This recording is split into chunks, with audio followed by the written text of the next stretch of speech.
In the small, isolated town of Hemlock Hollow, life once danced to a rhythm as predictable as the cycle of the seasons. Until that rhythm was interrupted by a plague no one saw coming. It started in the dead of winter, a virulent fever sweeping through the town. Many were taken by it, only to return with a thirst for human flesh. Before anyone understood what was happening, Hemlock Hollow was overrun by the living dead. The survivors were forced to hide, seeking solace in the basements and attics of their homes, surrounded by the remnants of their former lives. Among them was Joe, a burly lumberjack with a heart of gold, and his teenage daughter Lily, a smart, resilient girl with a love for botany inherited from her late mother. They found refuge in their cabin nestled in the thick woods on the edge of town. They quickly realized that survival was about more than just finding food and shelter. It was about learning to live with fear and confronting the unthinkable. Joe taught Lily to defend herself, to be stealthy, to keep her head clear even when her heart was pounding in her chest. Their existence was a constant battle against the undead and against despair. The world they knew had crumbled, but they still had each other, they still had hope. Days turned into weeks, weeks into months. The plague showed no sign of relenting, and the dead ruled Hemlock Hollow. The once quaint town was now a shadow of its former self, a crumbling monument to humanity's fragility. Joe and Lily learned to adapt, to be resourceful. They scavenged for supplies under the cover of darkness, always careful, always alert.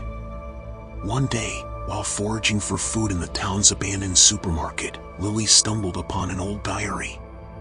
It belonged to Dr. Emma Hargrove, a scientist who lived in Hemlock Hollow. As she flipped through the pages filled with meticulous notes, Lily's heart pounded with excitement and fear. Emma had been working on a cure for the plague, but her entries ended abruptly. There was hope, however, hidden in those pages, a formula, a potential cure. But the ingredients required were rare and difficult to find. With renewed purpose, Joe and Lily set out on a perilous mission to find the elements needed to recreate Emma's serum. Their journey took them deep into the surrounding forest, through abandoned towns, and into the heart of the infected zone. Along the way, they encountered other survivors, lost, frightened souls looking for refuge. Joe and Lily opened their hearts and their group expanded, including an ex-military man named Mitchell and a gentle school teacher named Grace. As the group traversed the desolate landscape, they faced not only the walking dead but also the darkness that could grow in the hearts of men. When resources became scarce, they encountered hostile groups of survivors who turned to violence and intimidation for survival.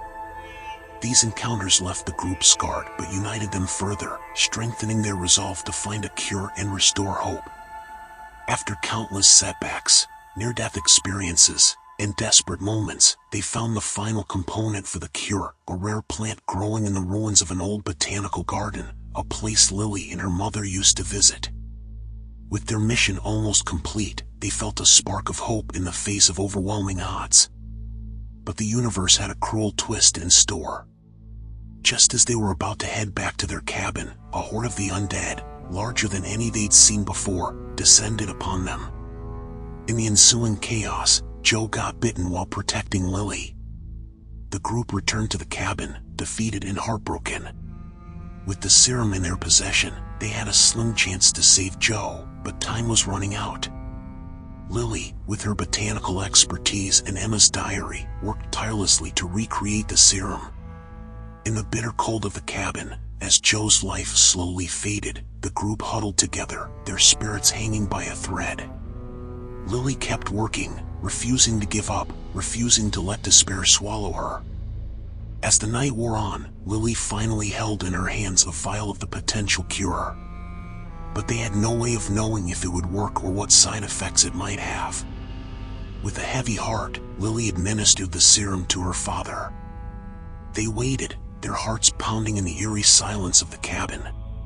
Hours felt like days, tension mounting with each passing second. Finally, Joe's eyes flickered open, his fever broke, and his wound began to heal. The cure had worked.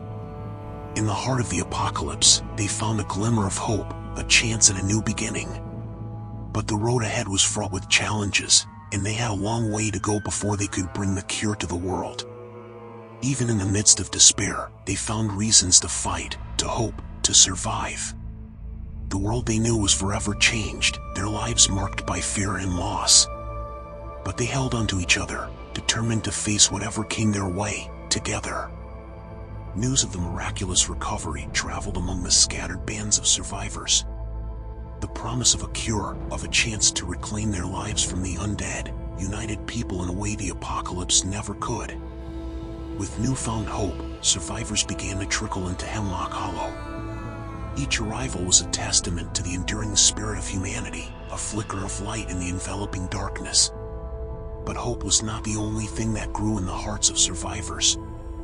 Fear did too, fear of the unknown, fear of change. Not all who heard of the cure were motivated by altruism. A violent group of marauders, led by a ruthless man named Cain, coveted the cure for their purposes. One night, under a moonless sky, Cain and his marauders descended upon Hemlock Hollow, unleashing chaos and destruction. Their violent onslaught shattered the fragile peace that the survivors had managed to build.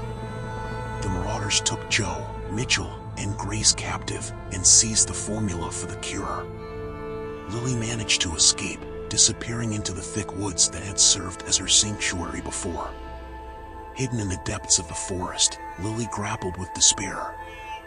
The marauders held her father and friends captive, and the formula for the cure was in their hands. Lily was alone and outmatched, but she was not defeated. She had lost too much, fought too hard to give up. The future of humanity rested on her shoulders, and she was not about to let it slip away. Armed with her knowledge of the forest and a burning desire to save her loved ones, Lily began plotting her rescue mission. She navigated the treacherous landscape, scouting the marauders' encampment, marking their numbers, their routines, and their weaknesses. Driven by desperation, Lily rallied the survivors of Hemlock Hollow, inspiring them with her courage and determination. Together, they formed a plan to rescue their friends and reclaim the cure. They were ordinary people, forced to become warriors, bound together by a shared destiny. The day of the rescue arrived, blanketed in an eerie silence. The survivors, led by Lily, infiltrated the marauders' encampment under the cover of darkness. Despite their fear, they moved with precision and stealth, guided by the burning hope in their hearts. Their infiltration was successful, and they managed to free Joe, Mitchell, and Grace. But before they could escape, they were discovered. A violent clash ensued, turning the encampment into a battlefield. The survivors fought bravely, but they were outnumbered. In the heat of the battle, Cain cornered Lily. With a sadistic grin, he held up the formula, intending to destroy it. But before he could, a gunshot echoed through the night. Cain fell, a stunned look on his face. Behind him stood Joe, clutching a smoking gun, his face set in a grim line. The fall of their leader created a moment of chaos among the marauders, giving the survivors the chance they needed to escape. They fled the encampment, the precious formula safe in their possession.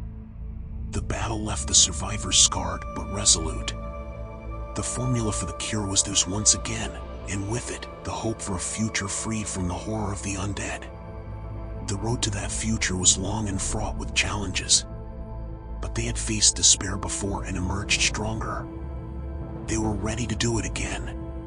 The Decay of Days was coming to an end, and the dawn of a new era was at hand. A world where fear did not rule every waking moment, where death was not a constant companion. The tale of Hemlock Hollow was not one of despair but of hope, not of endings but of beginnings. In the heart of the apocalypse, they found the strength to fight, to hope, to survive. The world they knew had crumbled, replaced by a world marked by fear and loss.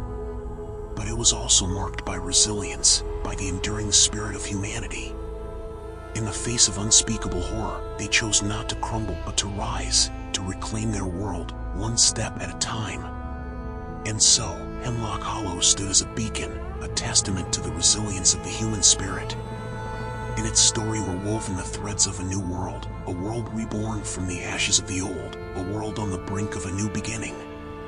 Amid the ruins, life was stirring once again. The horror had been faced, the darkness confronted, and now it was time for the dawn.